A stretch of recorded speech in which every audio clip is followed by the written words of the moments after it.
Welcome back to this second part of our webinar, and this time we have decided to focus on India. And fortunately, just next to me and in proper security distance, I have His Excellency, the Ambassador of India to Denmark, Mr. Ajit Gupte. And Mr. Gupte has been here for many years, so he knows a lot about Denmark and Danish-Indian business relations. Mr. Gupte is a true friend of Denmark and a true and strong promoter of Danish-India business relations.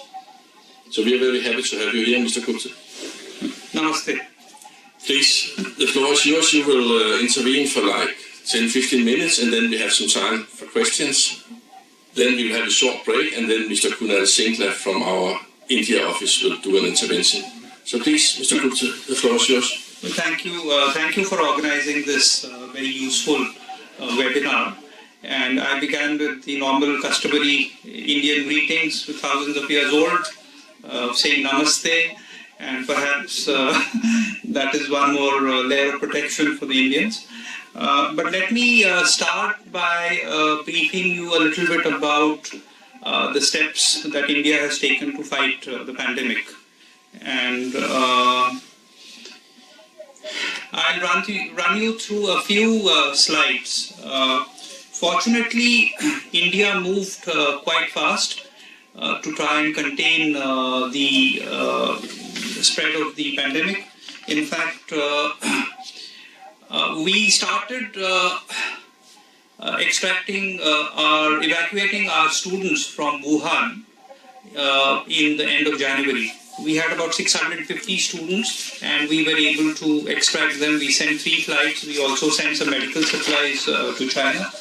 But by the 30th of January and the 1st of February, we had extracted about 650 Indians.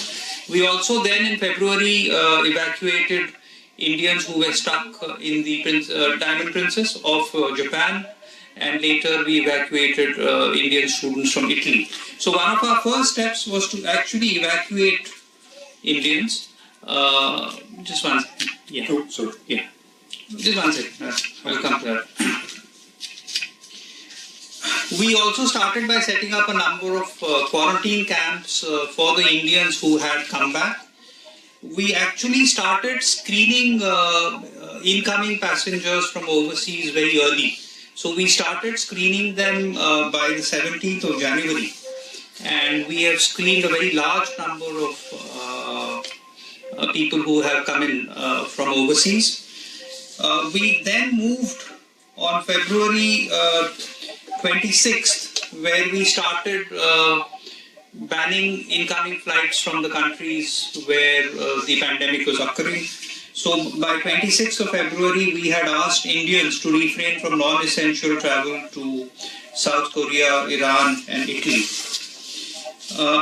Later in March, we put a ban on all travel from the EU, Iran, Italy, and some other countries. This was done on the 18th of March, where we prohibited travel from the EU, UK, Turkey, etc. We also started a process of quarantine for a lot of Indians who were returning from the Gulf countries.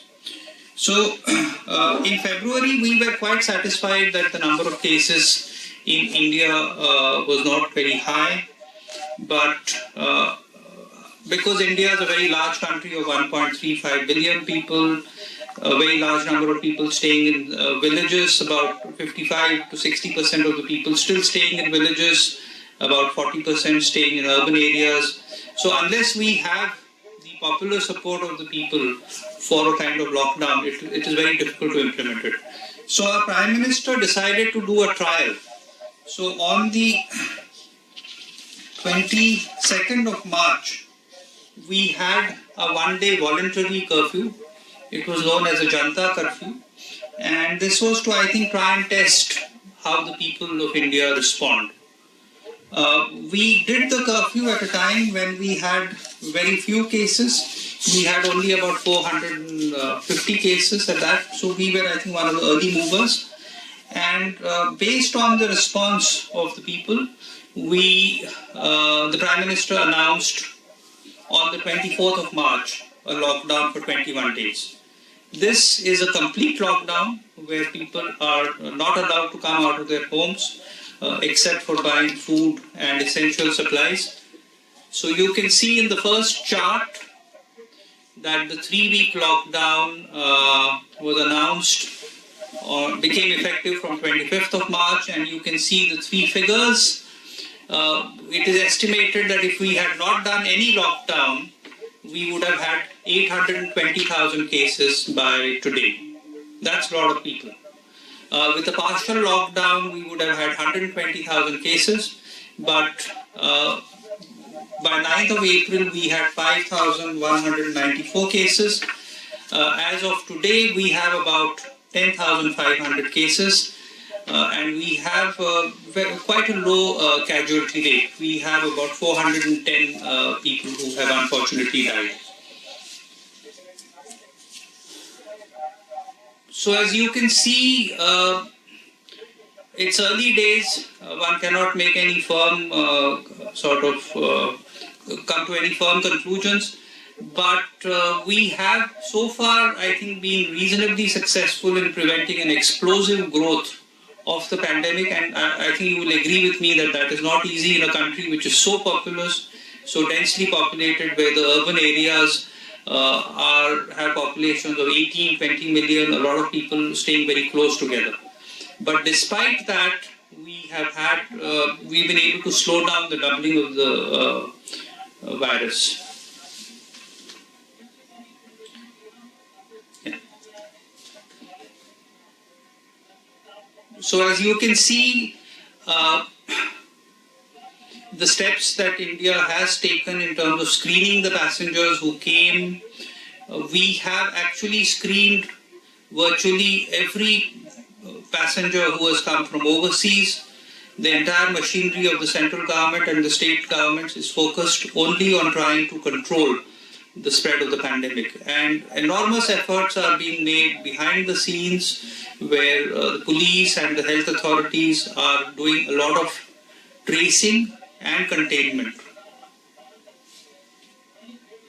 As I said, the figures for today they have doubled.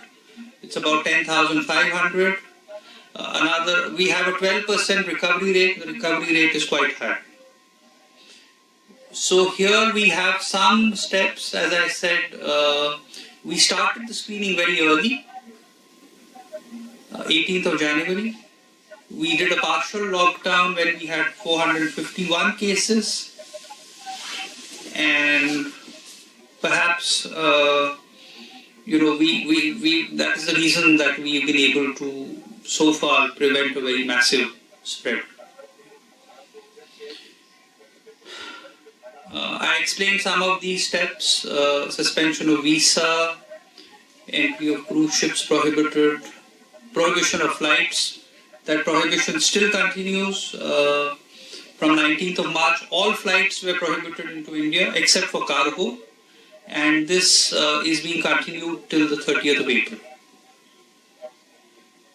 Now, other than doing a lot of tracing, the government has raced ahead to try and not only create a lot of test facilities, but also create a lot of COVID-19 hospitals and quarantine facilities. So these figures are slightly 4 or 5 days sort of out of date.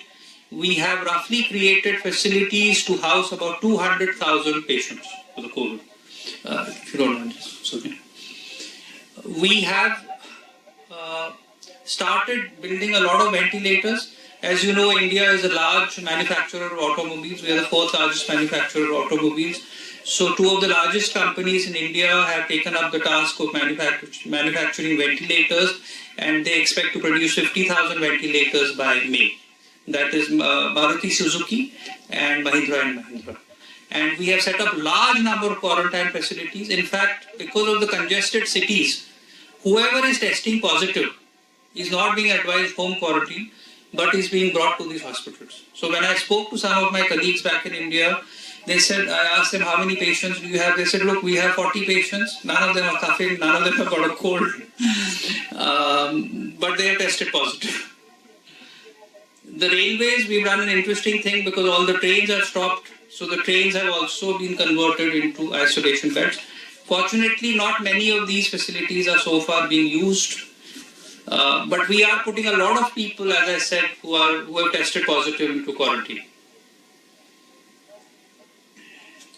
We've also tried to strengthen our supplies. We were earlier dependent on PPEs, but as you know, India is a strong manufacturer of textiles. So we have about 275,000 PPE kits. We are importing 17 million kits, and the supplies are beginning to flow in.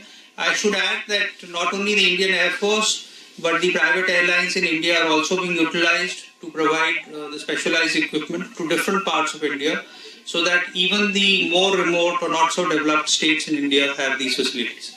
So large number of PPEs, N95 masks, ventilators are in the pipeline. And if we don't need it, we could supply to other countries. That has gone up to 3 lakh samples, I just checked. 300,000 samples have been tested. We are importing some of the rapid antibody kits. We are also developing some kits on our own, and I look forward to collaborating with Danish companies in this regard. We've also increased the number of labs which can do the COVID-19 testing. These are various steps being taken to increase awareness. Some of the innovative steps which India has taken is the introduction of app, which has already been downloaded by 50 million people, which will help in tracing.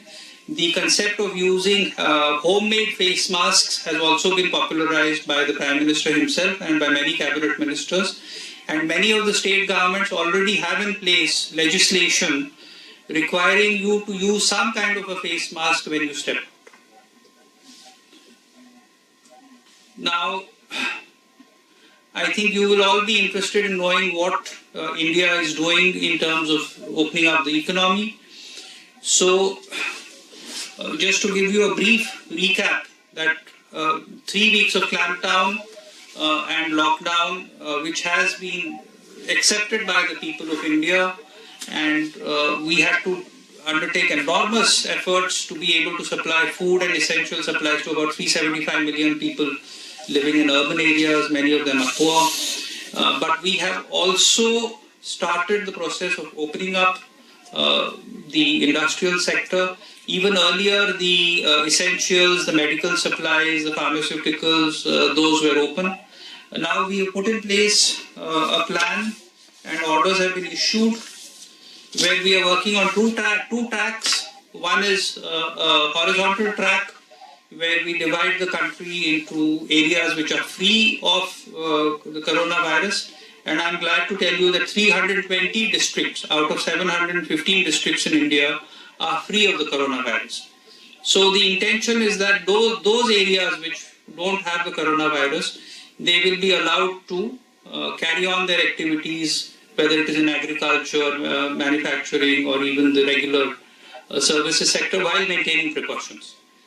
Secondly, the number of industries and sectors which can start opening up and start functioning has been listed out. This is to be implemented from the 20th of April. And I can see that most of the Danish companies which are active in India fit into this category. So I will just broadly mention that all the agriculture, fisheries, animal husbandry activities are allowed. The medical supplies, pharmacies and pharmaceutical sectors will be open. This is again where a lot of Danish companies are there. Renewable energy, agriculture, food processing units, manufacture of IT industries, mining are all open. We are taking some precautions, which are also, I think, partly based on the Danish model of having more shifts, of having a gap between the shifts, of disinfecting the equipment. We've added some of our own features. There is a detailed set of guidelines which I'll be happy to share with you and which you might like to circulate. But we intend to start opening up a good part of the economy by 20th of April. And I think depending on the success achieved in managing the opening up, perhaps this can be expanded. Let me sort of conclude by saying that I think because of the extensive steps taken by the Government of India in trying to trace all travelers who came from overseas and also very closely monitor the spread of the disease, we have, I think, so far been able to keep it within certain control. Let us hope that stays, because it's a common problem that the whole world is facing. We look forward to cooperating with Danish companies, and perhaps there is something for Danish companies to also learn from the Indian example. Perhaps there are some reasons why the spread is not so rapid in India. There are various theories going around. One theory is that India is one of the countries where the BCG vaccine is done universally, and there are studies which indicate that with the BCG vaccine, the mortality rate reduces by 90%. There is, of course, the question of the weather, where it is already 40 degrees in parts of India, and I know you are all looking forward to the summer and hoping that the strength or the survivability of the virus will reduce in the summer, but maybe that is another reason why it has not spread. The Indians living in a tropical country are exposed to a lot of bacteria, virus, so hopefully that has also strengthened our immunity. And in the end, I will, after the questions and answers, I'll give you 2 or 3 suggestions to build up your immunity. I hope you will practice that, because to beat the coronavirus, the only effective tool we have is how strong our immunity is. But I'll be happy to take any questions that you have. Thanks a lot. I have my own question first. Thanks a lot, Ambassador, for a very clear and open presentation. It has been mentioned a few times during our webinars that this pandemic might initiate a new way of backsourcing. Instead of having all your suppliers or a lot of your value chain placed in China, people might look into relocating and share the risk between different countries. Is that something that you see as an opportunity for India to attract more direct investments into India? Well, we have been getting a lot of investment into India in the last few years. I think it's a gradually improving trajectory, and there are various reasons for that. One is, of course, that the Indian market is very attractive. So a lot of companies who are wanting a share of the Indian market would like to invest. And as hopefully the number of Indians who are in middle class and upper class continues to grow, more and more companies will be interested. Second, of course, is I think India is strategically located, and we have close links with South Asia, with Southeast Asia, and also with the Gulf countries. And perhaps that is something for Danish companies to consider, because you may not be able to set up a factory in each location, but maybe if you have a processing unit or a factory in India, then you can also access other markets. And of course, the government is trying to make India a friendlier and easier place to do business, and that is also attracting quite a few companies. Thank you. One more question. Can you say how India will open up? Which steps first? After the coronavirus? Yes. Well, I think like other countries, we are aware that we cannot keep the economy closed. So our first priority has been in trying to contain the spread of the virus, because given the size of India's population, where we are, say, more than 20 times the size of the population of Italy, in fact almost 23, 24 times the size of Italy or France, if we had that kind of explosive growth, it would have become very difficult to contain the fallout of the pandemic. So the first priority has been to try and prevent the spread. So far it seems to be working. We are now trying to see how to open up the main sectors of the economy. Our agricultural sector, where the harvest time it is now the harvest time. The farmers are busy harvesting. Some of the sectors where India probably would have a good opportunity is, say, pharmaceuticals, where we are a strong player. In fact, we are supplying large quantities of hydrochloroquine to 55 countries across the world. We've sent large consignments to the US, France, Germany, and also to developing countries. This process is continuing. We could also emerge as a supplier of, say, medical equipment, surgical gloves, masks, which we are producing. There is a lot of innovation also going on in India, and hopefully we can build it up to scale. I think overall that while the manufacturing sector might pick up, the sectors which are likely to be impacted over, say, the next few months are really the aviation, the tourism, travel and entertainment, and also restaurants. So if the pandemic keeps, ebbing and flowing and gets subsides and then again comes back, I think these are the sectors which will probably be hardest hit. But perhaps with proper precautions we can see a lot of developments in the other sectors. Thank you. One more question. Dear Ambassador, do you expect the Indian government to implement any programs that will cover cost of businesses forced to lock down, perhaps similar to those that CII recommended Saturday, covering 2 to 3 months of salary cost at a 5% interest rate? The government has announced a very large package of 170,000 crores that was announced immediately. That amounts to about $22 billion. But that was primarily tasked at providing free food and essential supplies to the poor people.